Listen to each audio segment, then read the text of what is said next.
प्यारे बच्चों, आज हम 1857 के स्वतंत्रता संग्राम की असफलता के कारण जानेंगे। यहाँ प्रश्न परीक्षा में इस तरह भी पूछा जा सकता है कि 1857 की क्रांति के असफल होने के कारण बताइए, ऐसे कारण बताइए जिसके कारण स्वतंत्रता संग्राम असफल हो गया।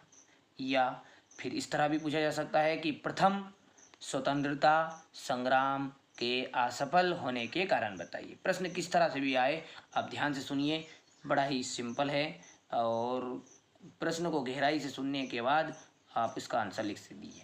तो देखिए, ये हेडिंग तो आप बना देंगे कि 1857 के स्वतंत्रता संग्राम की असफलता के कारण निम्न है।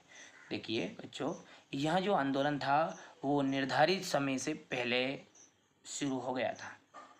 जो समय था निर्धारित, वो निर्धारित समय से पहले ही इसको शुरू कर दिया गया था। मान लिया जाए कि 10 बजे का आंदोलन शुरू करने का समय है और सुबह 6 बजे से ही आंदोलन आरंभ हो गया था। पहला कारण ये हो गया। और दूसरा कारण ये है असफल होने का कि अंग्रेजों के पास आधुनिक हथियार थे, किंतु हमारे पास में क्या था, देसी हथियार थे। उनके पास आधुनिक हथियार थे नए नए क्वालिटी के, और हमारे पास देसी हथियार थे।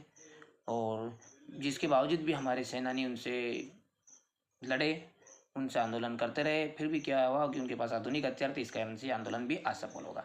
तीसरा महत्वपूर्ण कारण इसका ये रहा है कि अंग्रेजों की जो सैनिक शक्ति थी वो अधिक थी। क्लियर है, मतलब उनके पास सैनिकों की जो ताकत थी वो कितनी थी, अधिक थी।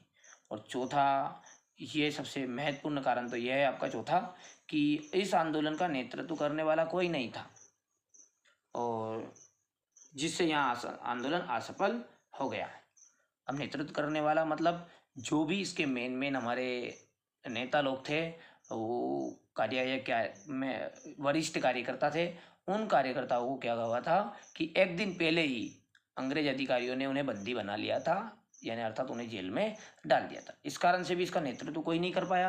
अब नेतृत्व नहीं हो पाया, यानी कोई रास्ता नहीं बताया कि कैसे इस आंदोलन को चलाना है, किस ढंग से चलाना है, तो उस कारण से भी आंदोलन असफल हो गया। और पांचवा कारण ये है कि भारत के अधिकांश राजाओं ने अंग्रेजों का समर्थन किया था, उन्होंने इस आंदोलन में भाग नहीं लिया था। इस कारण से भी ये 1857 का जो स्वतंत्रता संग्राम है वो असफल हो गया था। देखिए, तो बड़ा सिंपल है, याद कैसे रखिएगा, ये आपको याद करने के लिए मैं बता दूं। देखिए, यह आंदोलन निर्धारित समय से पहले शुरू कर दिया। अंग्रेजों के पास आधुनिक हथियार, हमारे पास देसी हथियार थे। अंग्रेजों की जो सैनिक शक्ति थी वो भी कैसी थी, हाँ, अधिक थी। इस आंदोलन का नेतृत्व करने वाला कोई नहीं था, जिससे कारण भी यहाँ आंदोलन असफल हो गया। और चौथा, भारत के अधिकांश राजाओं ने इस आंदोलन में भाग नहीं लिया, उन्होंने किसका समर्थन किया, अंग्रेजों का समर्थन किया। तो इस प्रकार आप इन्हें एक या दो बार पढ़ लीजिएगा, जिसमें अच्छे से कंप्लीट हो जाएगा। ये इस कारण से मैंने महत्वपूर्ण, इसके अलावा बहुत सारे कारण और भी है, पर देखिए 3 नंबर का आपसे प्रश्न पूछा जाता है, जिसके बावजूद मैंने 5 पॉइंट लिखाए हैं। आप स्क्रीनशॉट भी ले लीजिए साथ में, जो आपको अच्छा लगे वो 3 पॉइंट आप लिख लीजिएगा। क्लियर है जी।